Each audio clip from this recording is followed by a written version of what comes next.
estar aquí, se los aprecio mucho, compañeros. Es importante que estén ustedes y nuevamente gracias por tomarse la molestia de venir. El prólogo del libro es muy breve y me parece que después de escuchar el prólogo, si hay alguna duda, alguna pregunta, pues podríamos dar paso, por supuesto, con mucho gusto a ello.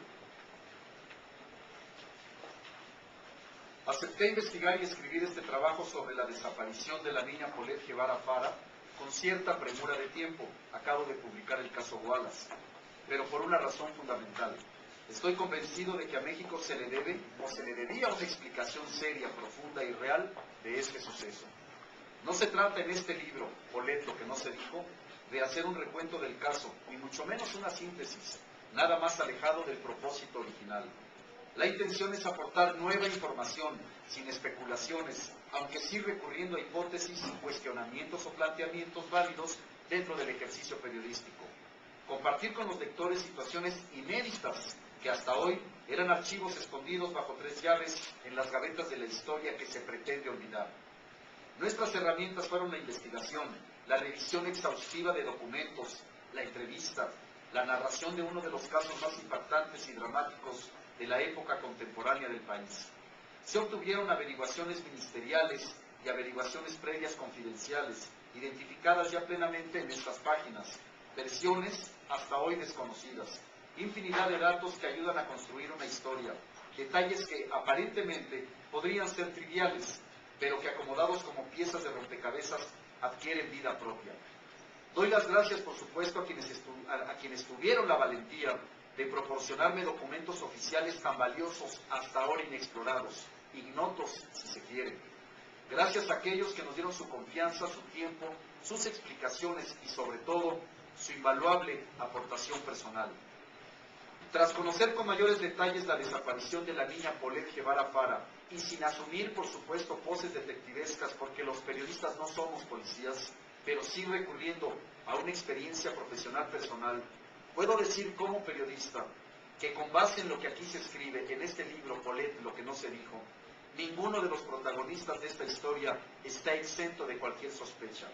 Ni Mauricio Guevara, ni Lisette Fara, los padres de Paulette, ni Erika ni Marta Casimiro, las nanas. ¿Por qué lo decimos? Porque entre Mauricio y Lisette se acusan de haber planeado la desaparición de Paulette o de tener conocimiento de lo que en realidad ocurrió. Yo sé dónde está mi hija, confiesan durante los interrogatorios oficiales mucho antes de que la niña fuera encontrada muerta al pie de su propia cama. Lisette acusa a Mauricio de haber urdido un plan. Mauricio acusa a Lisette y a las nanas de estar involucradas. ¿Cuál es la verdad? ¿Por qué la policía no los interrogó lo suficiente para aclarar lo que en realidad sucedió con la niña Paulette? Padres confesos de saber dónde estaba la niña, avalando que todo había sido una farsa. Peritos que reconocen haber sido obligados a firmar un dictamen errado, equivocado, insuficiente.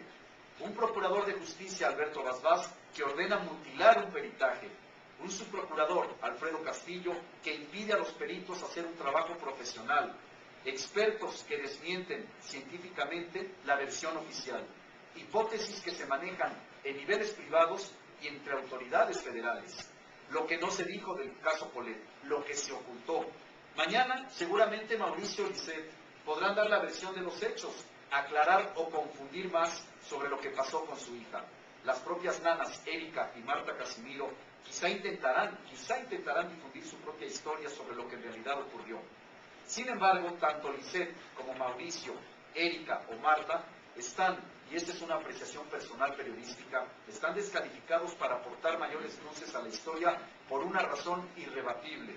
Cuando tuvieron que decir la verdad, no lo hicieron.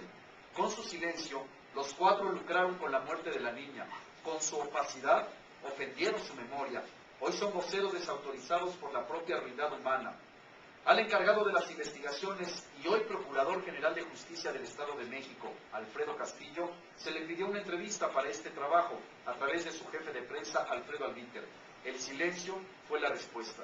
Al abogado de Erika y de Marta Casimiro, Juan Luis Montero, también se le solicitó una entrevista con ellas. El silencio también fue la respuesta. Dice Mauricio en el libro: y en la averiguación previa, no es una declaración suelta, es una declaración oficial incluida en la averiguación previa del caso. Dice Mauricio: sí, yo sé dónde se encuentra Paulette y solamente se los diré si me ayudan de forma legal para que yo no tenga ningún problema con la justicia. Tengo el temor de irme a la cárcel, estoy desesperado. Dice Lisette: yo sé dónde está Paulette y también sé quiénes la desaparecieron. Fue mi esposo Mauricio. Y dice Mauricio: como les dije, yo sé dónde está mi hija y también están involucradas mi esposa y las nanas Erika y Marta. Finalmente, creo que es una explicación que todavía se le sigue debiendo a México, pero estoy convencido también de que de haberse investigado de manera profesional, después de que estaban confesos los padres, de saber, antes por supuesto de que apareciera Paulette, de saber dónde estaba la niña, que siempre supieron ellos dónde estaba su hija, me parece que el desenlace final hubiera sido definitivamente la aclaración y saber realmente qué pasó con la niña. En el libro se incluyen hipótesis de lo que pudo haber pasado. Hay algunas hipótesis privadas y otras que son públicas. En el libro también hay entrevistas con peritos especialistas que descalifican definitivamente la versión tanto de la Procuraduría de Justicia del Estado de México como de la PGR. Los periodistas, repito, no somos policías, ni somos peritos, ni somos forenses. Tenemos que recurrir a estas fuentes, pero definitivamente en lo que yo me baso para hacer este libro es en la averiguación previa, donde Mauricio Guevara y Lisette Fara, los padres de Paulette, reconocen y aceptan lo que está plasmado en este libro, que es: nosotros sabíamos dónde estaba nuestra hija. ¿Qué pasó? Es una explicación que todavía nos deben las autoridades. Yo no sé si hay alguna pregunta de parte de ustedes.